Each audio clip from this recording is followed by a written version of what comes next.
recently there was a debate between Dr. Richard Carrier and Michael Jones from Inspiring Philosophy on the topic of the existence of God. I think this was a great debate, and in this video, I want to react to it. Personally, I think Carrier won the debate, and I want to explain why. So, without further ado, let's just take a look at the debate. Idealism is true, which in a nutshell is the belief that all is fundamentally mind. We can infer this from what I would call the introspective argument. Okay, premise one, the mind exists. No one with a mind can doubt this. As Descartes said, I think, therefore I am. Premise two, the mind and the properties of mind cannot reduce to matter. The hard problem of consciousness exists for a reason. There is no path forward to explain how consciousness could emerge from matter. Plus, everything we experience is qualia. So, I think Michael here is jumping from there is no known path from matter to consciousness. And he's jumping to that there is no possible path from matter to consciousness, right? He's like jumping to that conclusion. But I don't think that this is justified, right? Now, I granted the hard problem of consciousness, it is indeed considered by many philosophers to be like some kind of problem for materialists. But it is also in the sense that it's more like an unknown mystery, right? Rather than some kind of insurmountable problem, right? It's more like something we don't know yet, right? Like, I do think that consciousness is something that emerges from the physical state, from a complex physical state of the brain. We don't know yet, like, exactly how it happens. We do have some possible theories of how this could happen. Carrier will later appeal to a computational theory, but I don't think that this is enough to lead us straight to the conclusion that consciousness like disproves materialism.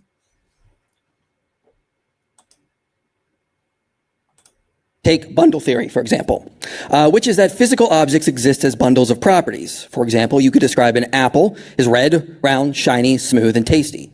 But if you remove these properties, what is left? Well, nothing really. But these are all mental experiences, not physical. Actually, we will also have mass, we will have charge, we will have spin, we will have all the fundamental properties. I don't think that the apple, you can say that you can reduce everything about it to mental properties, like the redness or its taste. I don't think that's the case. So the first argument is called the Emergent Universe argument. So if the universe is emergent, it's emergent from a mind. The universe is emergent, therefore the universe is emergent from a mind. Pretty simple. I'll start by defending the second premise.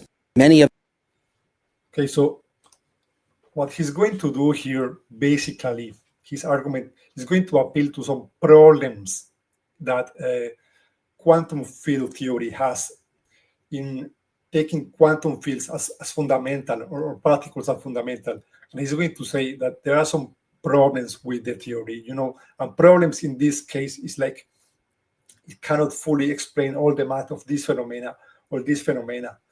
But I think it's like unfair because he's drawing this false dichotomy, like if the materialist theory cannot fully explain every single thing of we see, right down to the math of it, right, down to every single detail, then your theory of idealism wins by default. This is what he's going to do. But I think this is like cheating because, how does idealism, because it is much easier for him to say that his theory explains things. Like he doesn't have to explain any phenomena or any math or anything, right? So I think this is a bit like it's too easy. The problems that particle interpretations have also apply to field interpretations. And as other experts have noted, Baker's conclusions are pretty decisive to this day. Now, this can get complicated, but in a nutshell, there are mathematical problems with saying quantum fields are underlying objects, like the inability to assign Fock space to quantum fields, and other issues like spontaneous symmetry breaking. See, that's what I'm saying. Okay, he's going to say that nature is, that everything is mind, right? And that God is this mind. Okay, does that explain this Fock space thing or the super, or the supersymmetry or whatever. I mean, obviously not, right? Like, you're not explaining these things either, right? But you are demanding of the materialist explanation to account for these things and explain exactly how they happen.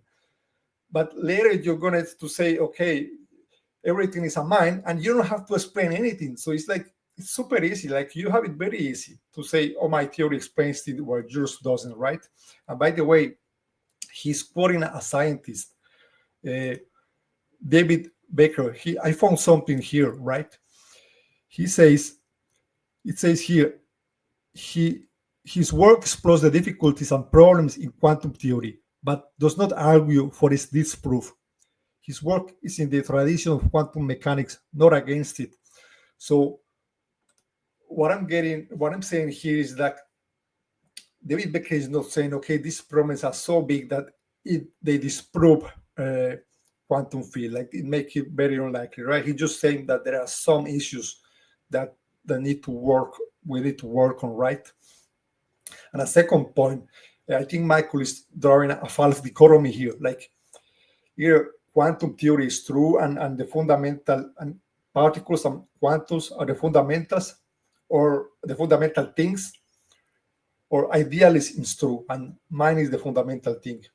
Okay, but what if there was something else that was the fundamental thing, and we just don't know about it yet, but it's also material in nature, like, I don't know, superstrings or whatever. I don't think, like, he's just saying that if the contemporary theories for what material things are fundamental, if these theories have some problems, then his theory wins by default, right? And I'm like, okay, dude, this is very easy. Like, no, I don't think this is justified. Essentially, our macro reality appears to be emergent from underlying information, not fundamental objects that we can call fields or particles, thus supporting the second premise. Okay, information is abstract. It's an abstract thing. Okay, how does an abstract thing leads to a concrete thing like the universe? It's not clear to me, right? Information is an abstract and it cannot cause anything. So I think that's a problem there. Next, we can use another correlation using quantum cognition, and this will be an inductive argument. In 2009, physicist Diedrich Erch published a paper noting that our cognitive processes can be readily modeled using the mathematical formalism of quantum mechanics. Now, this is not just hypothetical. Psychologists have been applying quantum cognition to their field and finding it is more successful than traditional models, and has provided principled answers to the puzzles and challenges. But our inner mental world of consciousness and mind can be modeled via quantum processes. Through the study of quantum cognition, this would suggest that what space-time emerges from would be similar or indistinguishable from that of a mind, or something that looks and acts an awfully lot like a mind. Michael is okay. This argument is super, but I'm gonna show you a clip of Grayson Hawk that makes a great response to this. basically just gesturing to the burgeoning field of quantum cognition, which uses quantum mechanical formalisms to describe certain cognitive processes in terms of like contextuality and interference, and it can model some cognitive processes successfully with this model, but not all. Certainly not all aspects of cognition have been modeled by this. It's only certain aspects. Like, you can use the mathematical formalisms of all manners of fields of science to describe totally unrelated phenomena. I think one of the more famous examples, right, is using the growth patterns of slime molds in order to model traffic patterns in Tokyo, in order to construct highways that are more efficient with dealing with traffic. They actually used slime molds and the mathematical modeling of slime mold growth in order to design the most efficient traffic patterns. Does that mean that traffic patterns are fundamentally composed of slime molds, or that slime molds are fundamentally composed of traffic? No, that would be a very dumb conclusion to draw. So the fact that you can model certain cognitive processes using mathematical formalisms from quantum mechanics does not have any implication that cognition is fundamentally quantum mechanical or quantum mechanics is fundamentally cognitive. This just does not follow. Yeah, I think that was a great response. Just because we can use some of the models of one field, we can find some application in another field. This doesn't really prove everything. This happens in science like all the time. Another example is there are some differential equations in physics that have been used to explain financial models, right? So this happens all the time. This doesn't really prove anything. This can also be strengthened through the research in quantum mind theory, which I don't have time to cover now. But we can also look at the work of astrophysicist Franco Vazza and neurosurgeon Alberto Felitti, who wrote a paper on the similarities between neural networks and the cosmic web of galaxies. And they show that the properties of neural networks within the human cortex are similar to the cosmic web of galaxies. Okay, now that one is super dumb. Okay, he's just saying that galaxies kind of look like a brain, a network brain. So he's going to make the conclusion that, well, this means that we are inside of God's brain, right? But this is a massive stretch. Look, I found an explanation here. It says that some structures in the universe do look a lot like networks of neurons in the human brain, but this is a visual similarity based on a shared mathematical principle of network formation, not a direct causal relationship, right? They both follow the same principle of network growth.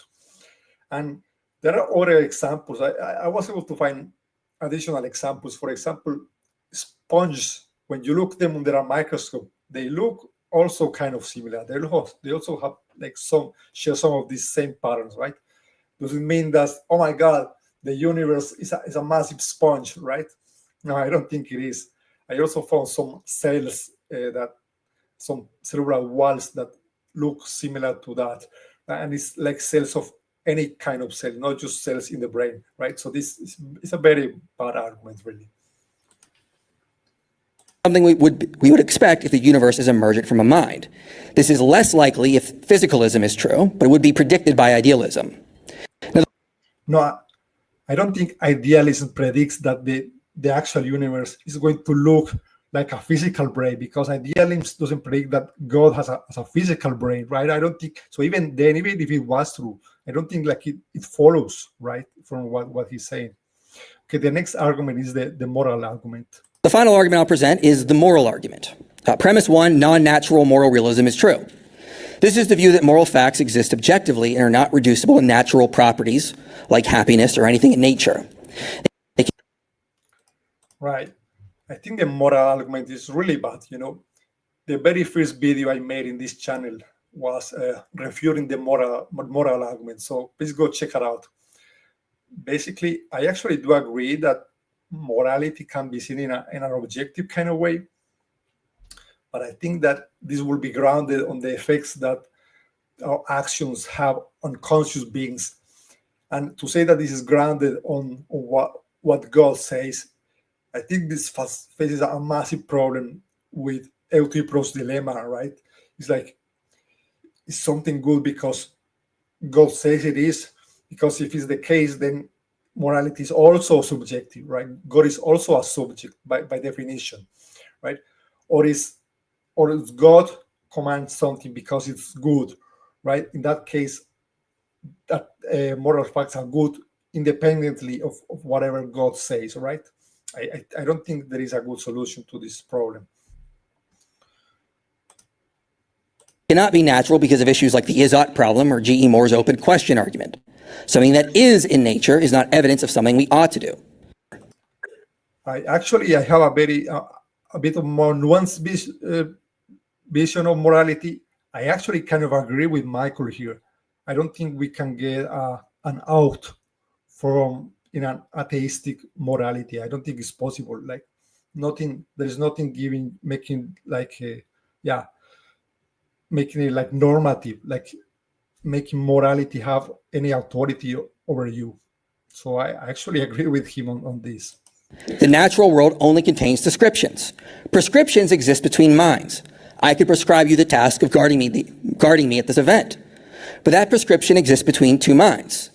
So if we are bound to objective prescriptions, that implies they come from a prescriber.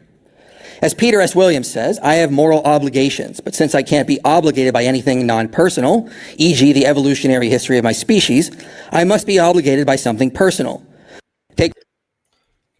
What if, we speak about obligations. He says that only another agent can obligate me to do something. But it's not so clear. For example, am I obligated to eat, right? Because this is not, I think many people will say, yes, humans are obligated to eat or to breathe, right? You have to drink water. You're obligated to drink water, right, to stay alive. But there is no other agent placing that obligation of you. That didn't came from a person, right? So this shows that it is possible that an obligation exists, something that we could call an obligation, without it coming from another agent. Moral guilt. Peter S. Williams says, since it would be inappropriate to feel guilt or shame before an abstract, impersonal moral principle, and since it is appropriate to feel guilt and shame before the objective moral law, that moral law cannot be an abstract moral principle. In other words, objective moral values must be ontologically grounded in a transcendent personality, before whom it is appropriate to feel moral guilt. Yeah, I'm not sure you feel guilt like before somebody, right? I think you just feel guilty, right? When you do something bad, you just feel guilty. You don't feel guilty before God, like when you do something bad. I don't know. I think it's just you just feel guilty. Like maybe you could say you feel guilty before yourself or something like that, right? Okay, now he's going to make the argument that things is a more parsimonious explanation because it's like one thing that explains all the things, while the atheist has to propose a different explanation for each item. Now, I fully expect my opponent will be able to come up with alternative explanations to the point I raised. But a major obstacle for him is offering an alternative explanation of reality that is more plausible and parsimonious. What I mean is I suspect he will have an alternative explanation for consciousness, for moral realism, I read his paper recently, and the contingency of the universe. But notice what will happen. He will be demonstrating theism is more parsimonious, because we can explain all of this data with one explanation. A fundamental mind exists, which explains why the universe exists, why consciousness exists, why moral realism exists. Yeah, but here's the thing. It is not clear that God, if he exists, is going to create conscious beings or a conscious being. So you need one explanation to say that God exists, the mind exists. And then another explanation to explain why he created other conscious beings, because that's not like, it doesn't flow automatically from the fact that there is a mind, right? I don't think it does, right? And you also need another explanation to say why would they be like moral agents, because they could be like they exist individually instead of existing with other minds. And then I think morality in that case wouldn't apply. Like if they don't have relationships with other conscious beings, I don't think morality will exist. So you need another explanation to say why he created other conscious moral beings, right? And regarding what the atheistic explanation is, I mean, we really need three different explanations for these things. Like, what if the atheist says, okay, I will start from a singularity, or for something like a singularity that has always existed, that's basically either produce the universe or transform into the universe or whatever. And from the properties of this singularity, it was in such a way that the matter there will eventually be able to arrange itself in such a complex way that will lead to consciousness, right? So it follows directly from the singularity, right? And that these beings, if they relate to each other, they will also have something called morality, right? Again, it will follow directly from the singularity. So in a way, an atheist could say that the singularity explains all three, right? Ultimately. So I don't think it's like the issue is so clear as Michael puts. Why consciousness exists, why moral realism exists. A good explanation will okay, now let's look at what Carrier says about why something I would have parsimony, as Michael said. It will have parsimony means fewer assumptions. So you're starting with a simpler model to explain more complex models rather than the other way around. Yeah, I think this is important, right? And we will get to that later. Is the theist explanation really a simple explanation? I think there is a lot of nuance there that's very interesting to analyze. Another thing that you're looking at is precedent. what has usually turned out to be the explanation of things? So, for instance, God does not usually turn out to be the explanation of things. No supernatural agent usually turns out to be the explanation of things. When we investigate what explains lightning, evolution, the species of animals, and so on, we always find natural causes. So we should expect natural causes for any future explanation that we haven't caught at yet. Yeah, I think Michael didn't really ever dealt with this argument. You will see it later. At best, he misunderstood it, and he said that something about, okay, it's not clear what is natural and what is supernatural, right? But I think it's a very dark response. I think Michael didn't respond to this at all. Argument is that cannot reduce to matter. Now, I actually, there are several people, Daniel Dennett and Alan Cottrell and Patricia Churchland and many others, Andrew Melnick, Yegwon Kim, and so on, have all argued that you actually can reduce qualia to essentially computational physics, physical operations of the brain as a computer in a sense. So yeah, that's Carrier's explanation for how does consciousness or qualia appears, right? He's going to with the computational model, which is one of the many alternatives that materialists have proposed to try to explain consciousness. So we will see more about that later. If God does not exist, the only way minds could exist is as the output of a complex physical machine that evolved slowly by natural selection over hundreds of millions of years, from ultra-simple worm brains to fish brains to lizard brains, mammal brains, monkey brains, ape brains, hominid brains, and eventually human brains, which is exactly what we observe. Yeah, I think this is a great point, because I think this is one argument that materialists could use to argue that consciousness is ultimately material in nature and is directly related to the complexity in the brain. And you will appeal to other animals who have also obviously conscious. For example, it's obvious that a dog is conscious, so that a cat is conscious. It's obvious, right? But here's the thing. It seems to be kind of a gradual thing. It's not either you're conscious, completely conscious, or completely non-conscious, completely binary, but it's almost gradual.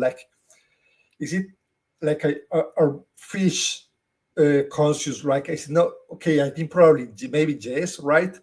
But how about bugs or worms, right? It's not, at some point it's not so obvious, right? And many have said that ants or some bugs, they're just very robotic, they're almost biological robots. They're not, it's not so clear that they are conscious. And we can go even further. What about an amoeba? Okay, or where we reach viruses or bacteria, at some point it becomes silly to say that these things are conscious, right? But my point is that where exactly is this point is not very clear. So this gradual nature of consciousness, it fits better, I think, in a materialist worldview than in an idealist worldview. And we know this because we can take parts out of the brain or deactivate parts of the brain, and we lose the qualia, we lose the consciousness element that it was controlling. So we know the brain is actually generating consciousness as a computation in some sense. There could be other physical explanations that are true, that turn out to be actually true. So I'm just presenting basically a possibility here to show that we actually have possible ways to explain this. And one is if we do superstring theory fundamentally to space-time. In other words, yeah, so he's going to say that the explanation for what is fundamental reality, right? So Markov say that quantum field theory has problems and all, and Richard Carrier is going to present superstrings theory as another possibility of what is reality at a fundamental level, right? So that's just the point, is that there are many options, and you will have to disprove them all before you could say, okay, the only possible option is idealism. All waves, all particles, etc., actually reduce to waves in space-time through manifolds that are at the Planck scale. They're really small. I give another example of the cosmic web and the mind. This is a thing that, again, I don't have time to go into it in great detail. You can Google this and look into it to find what are the explanations of this. So look for scientists and physicists talking about it, not the sensationalists. And what you'll find when you do that is that it's actually a thermodynamic effect of systems evolving by deterministic physics into the most efficient geometric structures. So the same kinds of thermodynamic action that builds stellar clusters is also pushing the cells of our brain to organize in a certain way, because that's the most efficient way to do the thing that the brain is doing. And when it comes to the arrangement of galaxies in space, it's the most efficient way for the exchange of an energy. So it actually just sort of forms that way naturally. So the Izzat problem. Yeah.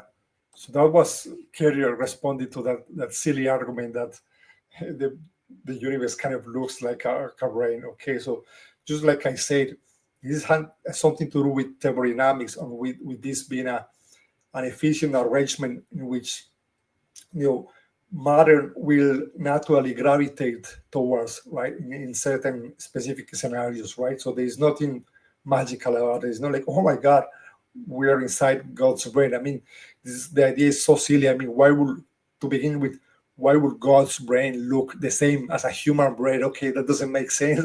I'm just saying that God is a giant human. Okay, now that's stupid at some point, right? That's actually been solved for a while. This is just a misunderstanding of what Hume said. We prove oughts from ises all the time. So like if you want to build a bridge that will stand up, you ought to act a certain ways. If you're a surgeon who wants to save the patient's life, you ought to sterilize your instruments. So we can easily reduce oughts to ises. Yeah, right. So this is his explanation about morality. So Carrier, I think Sam Harris says something like that. We can look at it in terms of objectives, right? So if you have an objective, then you have an out. To achieve this objective, you ought to do something, right? So in the case of morality, the objective will be the well-being of human well-being, right? In general, of society in general, right? So to achieve that well-being, you ought to do certain things. You ought not to do certain things. So that's how naturalism could account for morality. So let's go back to Michael and see what else he's saying.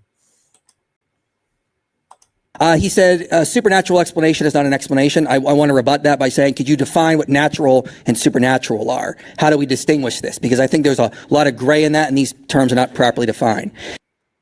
Okay, first of all, Carrier didn't say that. He didn't say the supernatural is not an explanation. He said that historically, supernatural explanations have often been wrong, and natural explanations have been found to be right? Like to explain lighting or this mental disease or whatever. Okay, that's what Richard Carrier said. He never said the supernatural is not an explanation. He never said that. And Michael is saying that, okay, it is not clear what is natural and what is supernatural. I mean, really, I'm not sure. I have seen that argument. I have seen Tan trying to pull the same trick, but I'm not convinced by this, because I mean, for me at least, in a colloquial way, at least I think it's clear what is natural and what is supernatural. Natural is like trees, rocks, animals, and that. And the supernatural will be things like ghosts or witches or spirits. I mean, it's clear. You say there is a lot of gray area, but I think it's very obvious. I think it's very clear what's the difference here, right? Unless you want to go and try to say that God, if he exists, he will be nature, right? That will be like the normal state of nature. Maybe you could try that trick, but even then, I don't think that will work. I think it's clear what we are referring to by when we say supernatural. I think that's clear to everyone. He said physicalist philosophers have argued qualia can reduce to computational physics.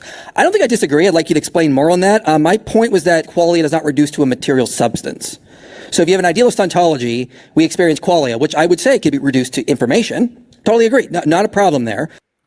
Information is an abstract thing. You will have the problem, how does an abstract thing produce like a concrete thing? So I don't think that is really challenging what I said. It will challenge if, he says that if the computational model was proven, it wouldn't challenge but what he says, but I think he will, because what Michael is saying is that there is no way to model consciousness, to account for consciousness. So if Richard Carrier shows that the computational thing can account for qualia, then yeah, it just disproves what you said earlier. So it is a problem for you then, right? Your argument is no longer true.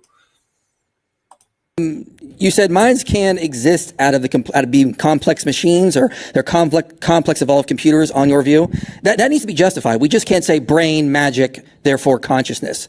Oh, but we can say God, magic, therefore consciousness. Okay, that's perfectly fine, right? If we say brains, magic, therefore consciousness, that's super bad, and we cannot do that at all. But you change the words, God, magic, therefore consciousness. Now it's suddenly fine, right? Posit a physical theory, you're not going to say consciousness is fundamental. You need to explain how it emerges. We need more than just. Okay. Look at what he's saying. He's asking for the how. We need to account for the how, but he doesn't have to do the same. Look, he's saying we need to explain how consciousness emerges, but he doesn't have to explain how a conscious mind makes other conscious minds. He doesn't need to explain that, the how, ladies. He will say something like, of course, by virtue of being omnipotent, he can do it, right? But he doesn't need to explain how. So it's like he's demanding of the materialist to account for a how, which is much more difficult, when his explanation doesn't have any way at all to account for any how. At best, he will say a what. Is a consciousness what is consciousness? Something created by God, but he doesn't tell us how either, right? Well, it happened. I need actual data for that, because there's no evidence that brains are actually generating consciousness. There is no evidence that brains are generating consciousness. Really? I mean, like, not at all. I mean, really? Think about it. If there is no evidence at all that brains are generating consciousness, there is zero evidence that my brain is generating my consciousness. So it's equally likely that is my brain generating my consciousness, or maybe it's being generated by this shoe, right? Because there is zero evidence that my brain is generating my consciousness. So if there is no evidence at all that is my brain, it could be my brain, or it could be this shoe, right? It could be this water bottle, whatever is generating the consciousness, right? We have no evidence at all that is the brain, so it could be anything, right? Yeah, I don't think this works. Correlation is not causation. We have correlations in the brain. Idealists predict that. Physicalists can predict that. That doesn't change anything. Now, he said idealists can predict that parts in the brain affect consciousness. Like how does that predict? How do idealists predict that? Right? At best, you could say that idealists, like that this doesn't disprove idealism, right? But you cannot say that idealism predicts that. Okay, idealism doesn't predict that at all. he talked about, well, why did God design the universe this way and not another way? You can correct me if I'm wrong or if I'm misunderstanding you there. This flows out of two principles: the nature of God and axiology, which is the study of value. God is going to create value, things that are valuable. Bodies have value. Bodies have value in a materialist world, where when you need a body, like matter. But in an idealist worldview, it is not clear why bodies have value. In fact, I would say they don't have value. It's a bad thing, because look, bodies have to eat, they have to breathe, they can feel pain, right, and all that. Would it be better if we were just souls, like pure souls, like being there in reality or in God or whatever, right? We don't need for the body, we don't need to eat or breathe or drink water, all the problems with the body. In fact, when many Christians think about heaven, and if you ask them, will you have a body? I think many will say no. I think many people will do that because it's like it's better, right? So it's not clear that bodies have value in an idealist worldview. Creating a universe that slowly evolves or slowly gets better has value. Why is a universe that slowly evolves or slowly gets better from worse? Why does a universe that slowly gets better from being bad or worse, why does that have more value than a universe that was better from the beginning? I don't get it at all. I don't see the value there. creating creatures that can come to learn and study the universe has value in that. What is the value of creators learning exactly? Wouldn't it be better if the creators knew all the information they need like beforehand? Wouldn't this be like even more valuable? Because God, he wasn't restricted by anything. He could have done anything, right? So if you're gonna say that God is going to create value, I think he's going to create maximal value, and I don't see maximal value in reality. God, who is perfectly good, would also want to increase value, and that is what he's doing. He's increasing value in how he's creating. I think the notion that God is increasing value is actually very problematic, because if you say that what God did was to increase value, you are saying that the state of affairs of creation plus God has more value than the state of affairs of God alone, God by himself, right? And that's something that many Christians won't like, because this conflicts with God being the maximally valuable thing, like the maximally great thing, right? You're not supposed to add value to God. That's saying that God has less value if he's alone without his creation, right? So, I mean, it's not clear why God, in fact, it's not clear why God needs value, because for us, things have value because they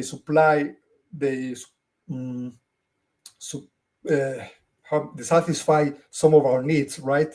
This water has value because I have a need for it. But for God, who doesn't need anything, it's not clear that something is valuable to him. He's perfect. Without zero needs, why would something be valuable to him? It's not so obvious, right? Don't need to posit that he created a certain way or another way. You posit it super. By the way, positing why does God create in a certain way or another way, I do think this is a problem with the idea that God is a perfectly simple explanation, because this explanation doesn't tell you why things are in a certain way instead of another way. And what I'm getting at is there are many properties of the world that seem to be accidental. It seems like, or arbitrary. It seems like they could easily have been in another way. Like the universe could be a little bit different, just a little bit different. There could be more people. There could be a couple more galaxies, right? One more, three. Okay, why is exactly this amount of trees instead of another amount of trees? It's not clear. It seems like it will ultimately go back to some preference or desire of God, but this will be an arbitrary thing. So you also need an arbitrary brute fact for it, right? So and he doesn't like that. He wants to say that his theory is like perfectly simple with the minimal amount of brute facts, right? So that's another problem there. String theory. Well, that's highly speculative. Physicist Tom Hartsfield has published a lot of articles arguing that string theory is circling the drain. He said this in 2014. It's riddled with problems. But even if string theory turns out to be true, this isn't a challenge to my view, because string theory would be a scientific theory, not a metaphysical theory or hypothesis. Yeah, but you were saying that the quantum field has problems, right? So it's a explanation with problems. But if we can prove that string theory doesn't have these problems, then your argument is gone, right? So that's why this is a problem for you. If you want to use that term. Okay? Could be perfectly posited. Like, we need to actually show that the strings themselves refer to an actual underlying physical substance. So we have that problem there. The way I understand it, I think the strings themselves are the fundamental thing in string theory. The strings themselves are what is the most fundamental thing. Well, I'm going on what we actually have, though, which is in quantum field theory. And as of now, we have no reason to posit some sort of underlying substance there. It's just information at the bottom point. Information is abstract. Again, I already said this, but I don't see. I mean, maybe I'm misunderstanding this. But how is that information? For me, information is an abstract thing. It cannot be information all at the bottom point. So again, if there is some sort of underlying physical thing that explains all of reality, then we need evidence for that. And then we also need to know why it is non-sentient. If the underlying foundation of reality is able to create a complex universe, it can't be acted upon. It has to somehow act on its own to bring about the universe. It sounds an awfully lot like God. That's my point. Does that sound like God? Like God? I mean, you say we have an entity that created the universe, right? It's sure the word create already kind of implies a God. But what if we say something else? What if we say that it produced the universe, or that or maybe even that it transformed into the universe, right? Or what if we say that the universe in some form has always existed, right? And it just there went some process, some physical process, right? Like some expansion or whatever. I don't know, but we say that all the energy has always existed in some form. It seems to me that this is more parsimonious and simpler to say that God has always existed and then he created the universe. It would seem like my theory is simpler. Now I want to ask, why does the universe on a godless view have to have network efficiency? What's the point of that? This is an arbitrary assumption. This is another brute fact being posited here. Again. Yeah, I don't think the network, he's not talking about the argument of how the galaxies look like a brain, right? I don't think this is an ad hoc assumption. This efficiency thing, I think what Carrier says is that this follows directly from basic thermodynamics, right? So it's part of the fundamental facts of nature of the universe. Like it's not an extra ad hoc thing you have to posit. What I'm arguing is I'm saying that on theism, we have a well-rounded explanation that can account for multiple lines of data, as I presented in my opening statement, and it's a very simple and parsimonious explanation. Now, he did talk about simplicity. He might get to a specified complexity argument coming up. And I can argue. Okay, this is a very interesting topic. So, and the idea is, what they want to say here is that God is very simple explanation. And they want to say that it's just that a perfect being exists, right? That's all they want to say. And they say that from that, everything else follows. But actually, for me, this is not so clear. For example, to begin with, for me to be perfect, it doesn't really imply omnipotence or all these things that they claim it does. Why? Because the definition, the word perfect, it merely implies that it doesn't have any flaws or mistakes. If I tell you, for example, a perfect cycle is a cycle that all of its points are the same distance from a center, right? There is no one of these points that is like bad. So that's a perfect cycle. The cycle doesn't have to be omnipotent to be perfect, right? That's what I'm getting at. So it's like, if a being has power and it's perfect, then yes, maybe you could make the argument that it should have maximum unlimited power. But if it didn't have it in the first place, I don't think like that you have to add it, right? And there is another problem. There's a big problem with their explanation here.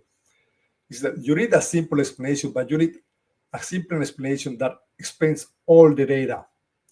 And in this case, we also have the fact that creation is imperfect. So there is imperfection in creation.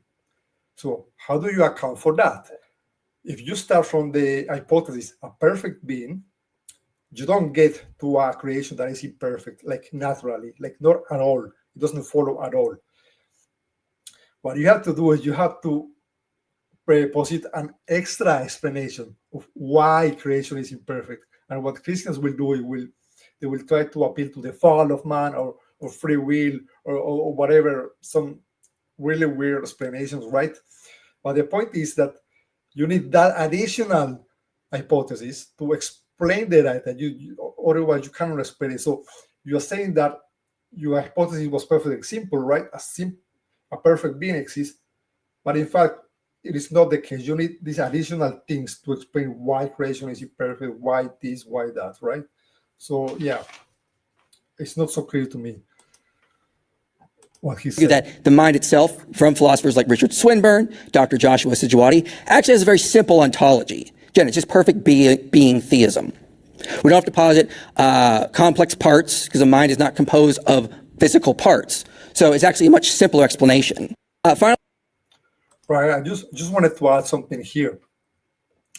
He's saying that a mind is a mind and it's perfectly simple, right? Because you don't have parts.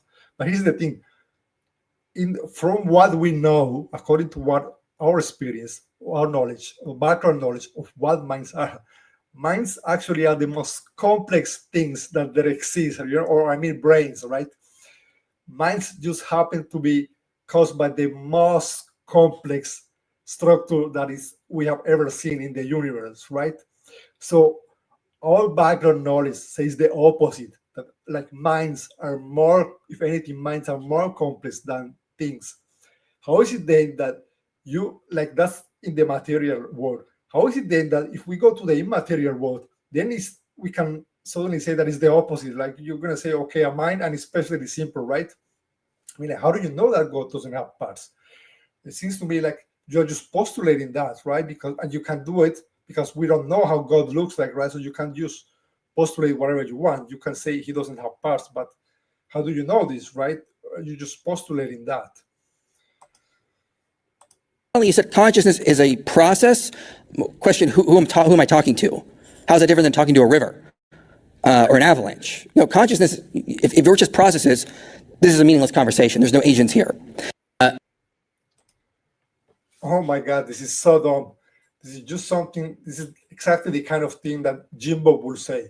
He will say like, "Oh, if everything is just material processes, then a tornado and reasoning, they're ultimately like the same kind of thing." So it's like all the same kind of thing, all right? But this is super dumb. This is just like saying that a Picasso, right, and a piece of trash is like he's asking you, are they both objects, right? And if you say yes, they are both objects, then they will be like, oh, then they're like the same thing. The Picasso and the piece of trash are the same thing because they're both objects, right? Obviously not, right? They're very different objects. And a river and a person, and a consciousness, an avalanche and a person, they're also very different processes, right? So this argument is super silly here. So the universe is actually less lucky than God because God actually has infinite specified complexity. So if you think of like all the possible arrangements of knowledge, including one piece of false information versus a million pieces of false information, different kinds of false information, and God is supposed to know everything, or at least everything it's possible to know, which it would give you a number of connections that is equal to Aleph Omega in terms of infinity. It's the highest possible cardinality of infinity. Now, yeah. So Richard Carrier is making a great point. I think this is an excellent point. I think that God is actually more complex because he will have all the knowledge somehow in his mind, and the knowledge will be in a way contained within his mind, in a way that I think it will be a part of his ontology. I mean, the way I see it, it will be like elements in the mind of God. Like they need to be there also. So I think they will add to his complexity. I'm gonna talk about this later. I'm gonna make a formal argument about this, which is very interesting. But I think Richard Carrier is making a great point. Again, you could say his explanation is simple, but it's not explaining things. It just is. Okay? We still need to account for why the universe exists, why brains somehow produce consciousness. Oh, and you don't have to account for why God somehow make conscious beings or how. I mean, it's the same. If we read, for example, many philosophers like Gage and Doherty, they say this, but of course many theologians have thought that God must not reason discursively as we reason, but in a simpler manner. Following Augustine, Aquinas thinks that God knows everything that can be known in a single timeless act and has a single all-conjunctive thought. Also, okay, so he's trying to defend divine simplicity, like God being simple, and by saying that God knows everything in one single thought, right? Not multiple thoughts. But I think that, okay, let's say he's right. Even if it's one single thought, it will be one very complex thought because you still need to have all the knowledge there, all the elements there, right? So this doesn't do anything to remove the complexity. Like even if you try to pull that trick and say, okay, it's just one single thought, it doesn't matter. It will be one hugely complex thought. Swinburne argues that some in detail, that attributing infinite power is simpler than attributing a finite quality. and illustrates this from the history of science. So it's much actually simpler as form of an ontology to posit a being that's just unlimited in power, knowledge, goodness, than having some sort of arbitrary limit. Why does it only go this far? Well, you need an explanation for that. So when we posit perfect being theism, as Brian Leftow, Joshua Sijawadis pointed out, this is a very simple ontology. You're just positing a mind that's unlimited. Okay, this is interesting. Yeah, I was planning to make a full video about it, but I'm going to explain it here. He's trying to say that an omniscient God or an omnipotent God is actually more simple because it doesn't have an arbitrary limit. He's trying to say that if a God has a limit, then this is an arbitrary thing that adds to the complexity. But I think I have an interesting argument to push back out against it. It depends on how you see it.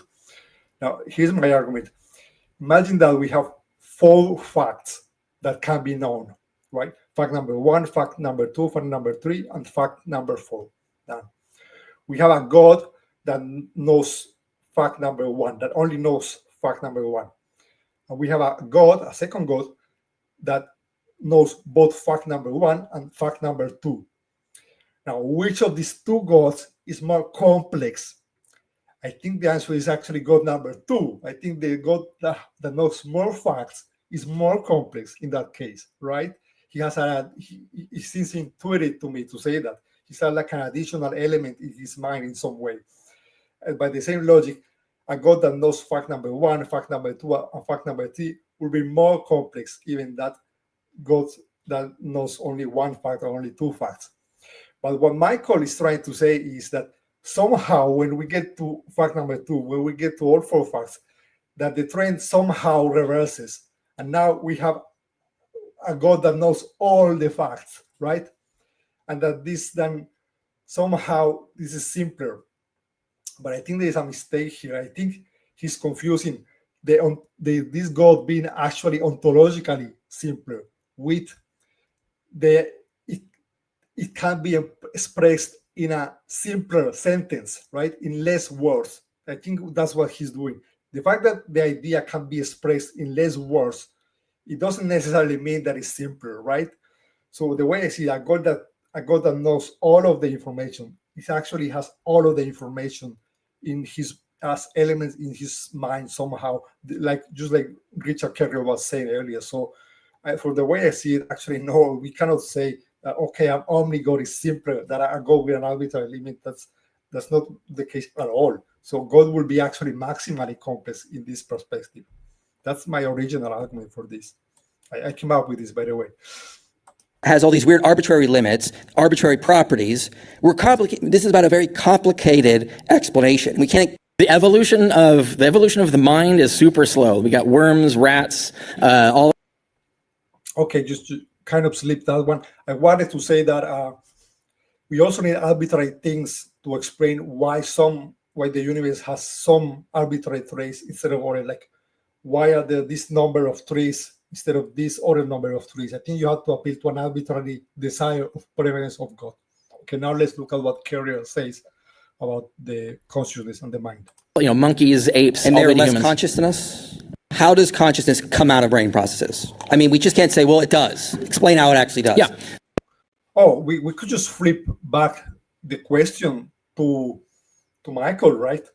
Oh, you cannot say God creates other conscious beings. You have to explain how he does that, right? You could do the exact same thing. Michael is demanding a how from the atheist when his explanation there's nothing, absolutely nothing to provide a how. Like, no, it doesn't do that at all, right?